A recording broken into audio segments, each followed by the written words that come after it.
This vegan cheese melts, browns, slices, and grates. And it is perfect for a vegan fondue, French onion soup, or quiche.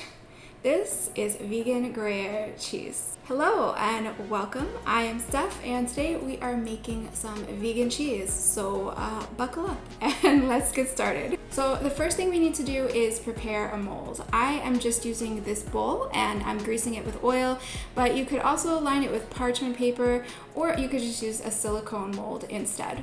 Okay, so now we're gonna blend up the base of the cheese. So in my blender jar, I am just gonna add a 1/4 cup of white rice flour, a 1/4 cup of blanched raw hazelnuts, 1/2 cup of water, a 1/4 cup of melted refined coconut oil, 2 tablespoons of nutritional yeast, 4 teaspoons of white miso paste, 1 tablespoon of apple cider vinegar, 2 teaspoons of onion powder, 1 teaspoon of garlic powder, 1 teaspoon of mustard powder, and 1/2 teaspoon of salt. You're gonna start your blender on low speed and then gradually increase it to high. This is gonna take a few minutes to blend, and sometimes the nut pieces will kind of splash up onto the sides of the blender jar, so you may need to stop it and scrape down the sides in between. If you need to make substitutions, you could use tapioca starch instead of rice flour. It's gonna give you a softer cheese. Or you could also use blanched almonds in place of the hazelnuts. Okay, so now that this is all smooth, we're gonna mix together some agar powder and water and boil it up. This is what is going to firm up the cheese. Before we get started, you wanna make sure that you have everything that you need in place, ready to go, because the cheese is gonna firm up very quickly. So you wanna have your prepared mold, a whisk, a heat-resistant rubber spatula, and your bowl with the cheese mixture from your blender. All right, so I just have a small pot here and I'm just gonna add a cup of water and 2 tablespoons of agar powder.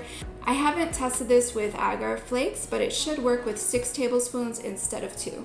All right, so I'm just gonna bring this to a slow boil and keep whisking it occasionally as we're going. Once it's boiling, I'm gonna set a timer for 4 minutes. If the boil gets too strong, you want to turn it down. You don't want to evaporate off too much of the water. So after the 4 minutes has passed, I'm going to keep the heat on and I'm just going to pour the cheese mixture into the agar and whisk it all up. You just want to keep whisking until you get a nice smooth texture that's also a little bit thick. Now, as soon as you take this off the heat, it is going to start to set pretty quickly. So you want to grab your rubber spatula and scrape it all into your mold. And with this bowl, I don't want to change the temperature too quickly, so I'm going to leave it out at room temperature for a little while to cool off. If you have a silicone mold, you don't have to worry about that. But once it's been out for about 15 minutes or so, then I'm going to pop it in the fridge to chill. This cheese is going to be completely firm within 30 minutes or so, but I usually leave it in the fridge for 2 hours or longer, maybe even overnight, just so it can chill all the way through.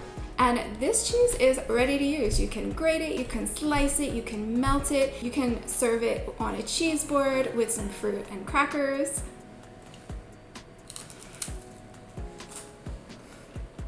This is really good just as it is with crackers. But if you need another excuse to try this vegan cheese, make sure you're subscribed because next time we're gonna use this cheese to make some vegan French onion soup.